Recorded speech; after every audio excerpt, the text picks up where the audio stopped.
नमस्कार भैया और बहनी। देखिए आज हम सीखने वाले हैं law of conservation of momentum. अगर आप इसके बारे में यूट्यूब पर देखने जाओगे तो कोई ऐसी वीडियो नहीं बनी है जो आपको एकदम इजी लैंग्वेज में इजी एग्जांपल में समझा दे। और अगर आप इसको छोड़ दिए ना तो जान जाओ आप अपने हाथ से नंबर जाने दे रहे हो, क्योंकि जान जाओ कि ये जो क्वेश्चन है ये आपके एग्जाम में से लिखा हुआ आया है, बस आपको यहाँ से उतार के ले जाकर वहाँ पर पेस्ट कर देना है, यानी कॉपी पेस्ट करना है। इतना इंपॉर्टेंट है ये आपके चैप्टर का लास्ट है टॉपिक। आइए चलिए इसको समझते हैं, law of conservation of momentum को। देखिए जो law of conservation of momentum है ये कहता क्या है, सबसे पहले इसको समझते हैं, फिर इसके अंग्रेजी पे जाएंगे। देखो सबसे पहले ये जान जाओ, law of conservation of momentum ये कहता है कि जो मोमेंटम रहता है वो हमेशा कंजर्व रहता है, यानी कि जितना शुरुआत में रहता है उतना ही अंतिम में रहेगा। यानी कि जो मोमेंटम है वो कंजर्व रहेगा, उतना रहेगा, ऐसा नहीं है कि बदल जाएगा। अभी भी मूड़ी खजुआ रहे होगा और समझ नहीं आ रहा होगा। देखो मैं समझाता हूँ। देखो सबसे पहले जान जाओ हमारे पास क्या है, दो ठो मान लो ऐसे गेंदा है, एक ठो गेंदा ये हो गया, एक ठो गेंदा ये हो गया, यानी बॉल है। अब ये वाला भी चल रहा है, ये वाला भी चल रहा है, मान लेते हैं ये वाला थोड़ा धीरे धीरे चल रहा है, ये वाला थोड़ा तेज चल रहा है। तो एक समय ऐसा आएगा कि ये दोनों मिला क्या करेंगे, आपस में जाकर टकरा जाएंगे। सिंपल सी बात है भाई, ये वाला तेज जा रहा है, जग टकरा नहीं जाएगा, भरने दे जाके इससे टकरा गया। तो जब ये टकरा जाएगा तो आप मूड़ी खजुआ होगा क्या भाई, जब टकरा जाएगा तो स्पीड में यानी मोमेंटम में कुछ ना कुछ चेंज नहीं आएगा, यानी ये वाला भनभना के आगे जाने लगेगा, ये वाला थोड़ा स्लो हो जाएगा। सिंपल सी बात है। तो आप देखोगे यहाँ पर ये आ गया और ये भनभना खूब तेज़ी से आगे जाने लगा। सिंपल सी बात ये जान जाओ, जैसे कि मान लो आप खड़े हो धीरे धीरे जा रहे हो और पीछे से आके आपका जौन दोस्तों धकिया दिया खूब तेज़ी से, तो आप भनभना के आगे जाने लगे, आपको मोमेंटम बढ़ गया। लेकिन आपका जौन दोस्तों है जो आपसे टकराया है, क्या वो भी उतना ही तेज़ भागता रहेगा? नहीं, वो धीरे हो जाएगा क्योंकि आपसे टकराया है। तो वैसे सेम यहाँ पर भी होगा, ये आया भनभना के से टकरा गया, टकराने के बाद ये वाला स्लो हो गया, ये वाला तेज हो गया। अब आप यहाँ पर एक चीज़ ध्यान देना कि मान लो इसका मोमेंटम था शुरुआत में कितना था, मान लो 10 था, इसका मान लो 5 था, ठीक है। अब दोनों मिले टकरा गए तो मोमेंटम में इन दोनों के चेंज आएगा कि नहीं आएगा? सिंपल सी बात आएगा, कौन धीमे हो जाएगा, कौन तेज हो जाएगा। अब मान लेते हैं इसका मोमेंटम आखिरी में जाकर अंत में जाकर हो गया 5, इसका हो गया 10, ठीक। अब आप यहाँ पर मूड़ी खजुआ और सोचो, देखो अगर टोटल मोमेंटम देखोगे 5, 10 और 5 कितना होता है, 15 होता है, ठीक है।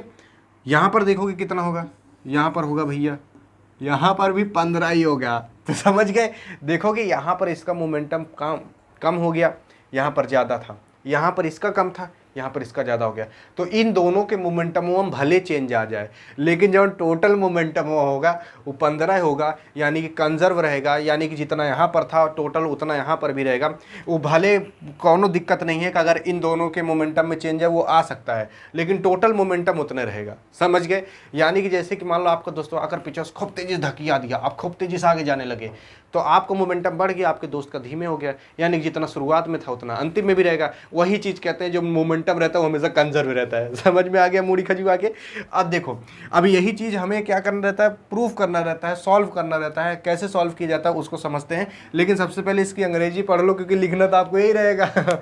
देखो when two object collide in an isolated system, यानी कि जब दो चीज़ टकराते हैं आइसोलेटेड सिस्टम में एक ठो, तो क्या होता है, जब टोटल मोमेंटम रहता है बिफोर एंड आफ्टर, यानी पहले और बाद में, the collision remain equal, collision के बाद भैया हमेशा इक्वल रहते हैं, यानी कोलाइड हो गए, जितना बाद में है उतना शुरुआत में भी था। सिंपल सी बात है, और कोनो इसमें रॉकेट साइंस की बात नहीं। तो यहाँ तक आपको समझ में आ गया। अब चलो इसको प्रूफ करते हैं, जो कि आपके एग्जाम में जान जाओ, इसे लिखा हुआ आया है, बस आपको ये लिख के लेके जाना, पेस्ट कर देना।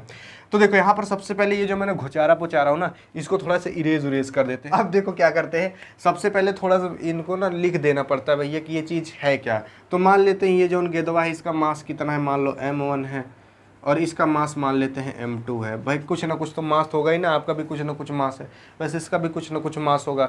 ये चीज़ लिखना जरूरी होता है, नहीं टीचर समझ ही नहीं पाता है, पता नहीं क्यों नहीं समझ पाते, इतना पढ़े लिखे रहते हैं फिर भी नहीं समझ पाते हैं। तो इसका मान लेते हैं m1, इसका मान लेते हैं m2 मास है, और इसकी मान लेते हैं जो वेलोसिटी थी शुरुआत में, इनिशियल वेलोसिटी से कहते हैं, तो इसकी मान लेते हैं वहाँ u1 है, इसकी मान लेते हैं u2 है। जो शुरुआत की वेलोसिटी रहती है उसे इनिशियल वेलोसिटी कहते हैं, इनिशियल वेलोसिटी को हम u से रिप्रेजेंट करते हैं। अब सोचो कि i से शुरू होता है, u से क्यों रिप्रेजेंट करते हैं? अब करते हैं तो क्या करोगे, u से कौन ना कौन अक्षर रख दिया जाता है, तो u से रिप्रेजेंट करते हैं। तो इसकी मान लेते हैं u1 है, इसकी मान लेते हैं u2 है। अब इन दोनों मिला क्या करेंगे, बार आएंगे, ऐसा मौका आएगा टकरा जाएंगे। अब मान लो जब ये दोनों टकराएंगे तो कुछ ना कुछ होगा ना, इसकी वेलोसिटी बढ़ गई, इसका मोमेंटम बढ़ गया, इसका मोमेंटम धीरे हो गया। तो ये वाला जो पीछे वाला है ये किस पे फोर्स लगाएगा, इस पे फोर्स लगाएगा। तो इसके फोर्स को हम मान लेते हैं F1 फोर्स है, ठीक है। लेकिन मूडी खजुआ और सोचो थर्ड लॉ को, कि जो थर्ड लॉ था वो क्या कहा था, अगर किसी चीज़ पे आप धकियाते हो यानी किसी चीज़ पे फोर्स लगाते हो तो उधर से वो भी धकियाता है। यानी कि अगर ये वाला इस पे फोर्स लगा रहे तो ये भी कुछ ना कुछ फोर्स इस पे लगाएगा, और ये दोनों फोर्स इक्वल रहते हैं, जितना फोर्स ये इस पे लगाएगा उतना ही फोर्स ये भी इस पे लगाएगा। तो ये वाला फोर्स देखो, ये वाला फोर्स इस पे लगा रहा है, ये इस पे लगा रहा है। अब देखोगे क्या होगा, ये इसका फोर्स हम मान लेते हैं F2 है, तो ये वाला फोर्स इधर लगा रहा है, ये वाला फोर्स इधर लगा रहा है, यानी अपोजिट डायरेक्शन में लगा रहा है। यहाँ तक लिख दिए ना। अब देखो यहाँ पर कुछ लिख देते हैं। अब यहाँ पर लिख देना भैया third law of motion, Newton, ऐसे पूरा बढ़ा चढ़ा के लिखना। अभी देखोगे यहाँ पर M1 लिख देते हैं, क्योंकि देखो इधर जितना मास था वही सेम मास इधर भी रहेगा, मास थोड़ी ना बदल जाएगा, इसका M2 हो जाएगा। अब देखोगे यहाँ पर जो वेलोसिटी रहेगी वो थोड़ी चेंज हो जाएगी भैया, तो मान लेते हैं फाइनल वेलोसिटी V1 हो गई, इसकी V2 हो गई। फाइनल वेलोसिटी को V से रिप्रेजेंट करते हैं तो 1 2 लगा देते हैं ताकि अलग अलग घंटे दिखाए। अब देखो हमें क्या करना है, अब थोड़ा सॉल्व करना, अब थोड़ा लिखने वाला काम आएगा। अब क्या हमें निकालना है, सबसे पहले ये तो जान जाओ ना, हमें निकालना है भैया कि ये वाला जो मोमेंटम है टोटल वो इसके मोमेंटम के बराबर रहेगा। तो अब ऐसे थोड़े ना लिखोगे ये वाला मोमेंटम इसके बराबर रहेगा, कुछ ना कुछ तो लिखोगे। क्या लिखोगे, क्या चीज़ प्रूव करना है उसको देखो।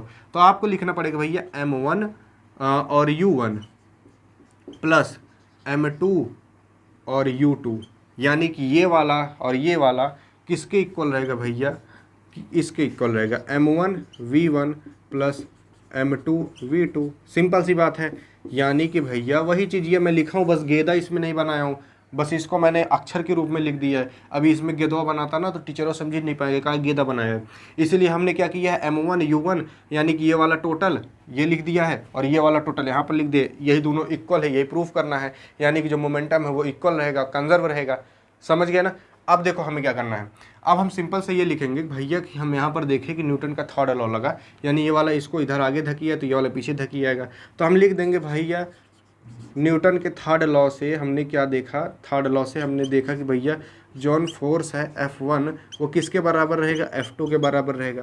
कैसे बराबर रहेगा, देखो ये वाले जितना इस पे फोर्स लगाएगा उतना ही फोर्स ये इधर भी लगाएगा। अब जैसे कि अगर आप एक घूसा दिवलिया मारोगे ना तो उतनी ही तेज़ दिवलिया आपको भी मारेगा, यानी उतना ही तेज़ चोट आपको लगेगा। धीरे मारोगे धीरे लगेगा।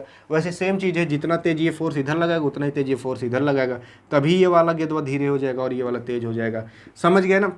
अब देखो, अब ये वाला धीरे इसलिए हो रहा है क्योंकि अपोजिट डायरेक्शन में लगा रहा है, ये वाला तेज इसलिए हो रहा है क्योंकि ये वाला इधर जिधर ये जा रहा था उधर ही फोर्स लगा रहा है।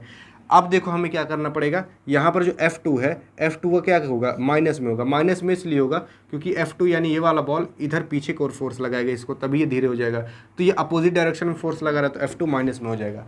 यहाँ तक समझ में आ गया। अब देखो ये जो F है, F यानी फोर्स, तो फोर्स इक्वल टू होता क्या है, तो ये आपने न्यूटन सेकंड लॉ में पढ़ा था, F इज इक्वल टू क्या होता है, ma होता है। तो यहाँ तक तो आप जानते ही होंगे मूडी खजुआ के। अब हमें क्या करना है, F की वैल्यू हम जान गए ma होता है तो F की वैल्यू रख देते हैं। तो यहाँ पर देखो F की वैल्यू रख देते हैं ma। यहाँ पर हम m और a निशाने लिखेंगे नहीं क्योंकि देखोगे यहाँ पर m के साथ 1 है, तो किसी तरीके से कुछ ना कुछ लाना पड़ेगा। तो क्या लाएंगे उसको देखो। तो यहाँ पर आप देखोगे F1 है, F1 वाला जो फोर्स है, यहाँ पर ध्यान से देखो, जो F1 वाला फोर्स है वो किस पे फोर्स लगा रहा है, अगवा वाले पे लगा रहा है। यानी कि ये वाला जो M1 वाला मास है वो किस पे फोर्स लगा रहा है, M2 वाले मास पर फोर्स लगा रहा है। तो जो भी चीज़ बिगड़े उगड़ेगा वो इसका बिगड़ेगा, इस चीज़ इसका बिगड़ेगा, क्योंकि ये वाला F1 फोर्स किस पे लग रहा है, F2 पे लग रहा है, तो इसका बिगड़ेगा भैया। तो हम M की जगह M1 नहीं लिखेंगे, M2 लिखेंगे, क्योंकि ये वाला F1 फोर्स M2 पे लग रहा है। और एसिलेरेशन किसका चेंज होगा भैया, F2 का ही होगा, यानी इस वाले का ही होगा। ठीक है, यानी M2 वाले का ही ऑब्जेक्ट का होगा। तो यहाँ पर A की जगह हम 2 लिखेंगे, तो A2 लिख दिए। अब ये इक्वल टू किसके होगा भैया, F2 को देखोगे क्या होगा, F2 देखोगे यहाँ पर ये है, तो F2 वाला जो है फोर्स वो किधर लग रहा है, इस पे लग रहा है। तो यहाँ पर हम क्या लिखेंगे, M1 और A1 लिखेंगे। M1 इसलिए क्योंकि ये वाला फोर्स F2 वाला फोर्स M1 पे लग रहा है, यानी इस वाले ऑब्जेक्ट पे लग रहा है। तो M1 और A की जगह हम क्या लिखेंगे, 1 लिखेंगे। क्योंकि यहाँ पर आप सोचोगे A क्यों लिख रहे हो, क्योंकि देखोगे हमने यहाँ पर देखा कि F जो है वो MA के बराबर है, तो A की जगह A1 आ जाएगा। यहाँ तक समझ में आ गया, कोनो दिक्कत नहीं है मूड़ी खजुआ के। अब हमें क्या करना पड़ेगा, अगर आप मूड़ी खजुआओगे और सोचोगे यार कुछ समय पहले जो मैंने वीडियो बनाया था तो उसमें मैंने बताया था कि जो एसिलेरेशन होता है उसका एक फॉर्मूला होता है उसको निकालने का। अब वो क्या होता है वो आप देख सकते हो, अपने नेट पे सर्च कर लेना, नहीं तो यहाँ मैं बता ही रहा हूँ। तो यहाँ पर m2 लिखोगे और एसिलेरेशन की जगह एसिलेरेशन का फॉर्मूला रख दोगे, वो ये होता है v2 माइनस u2 अपॉन में t। अब यहाँ पर इसका मतलब है क्या, इसका मतलब ये है कि जो वेलोसिटी है फाइनल और इनिशियल, तो फाइनल में से इनिशियल को माइनस करके अपॉन में टाइम आ जाता है। ये इसका एसिलेरेशन का फॉर्मूला होता है, जो कि हमने यहाँ पर लिख दिया। ठीक है, अब हमें क्या करना है, सेम वही यहाँ पर करना है m1 के साथ। देखो यहाँ पर f2 था तो यहाँ पर हमें माइनस भी लाना पड़ेगा, समझ गए, यहाँ पर भी माइनस रहेगा।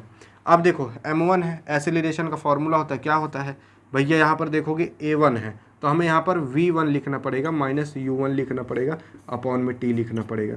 यहाँ पर v2 इसलिए लिखे थे क्योंकि a2 था, u2 इसलिए लिखे थे क्योंकि a2 था। यहाँ तक समझ में आ गया मूड़ी खजुआ के। अब देखोगे हमें क्या करना है, यहाँ पर देखोगे t इक्वल है तो कुछ नहीं, इनको धकिया निकाल दो यानी काट दो।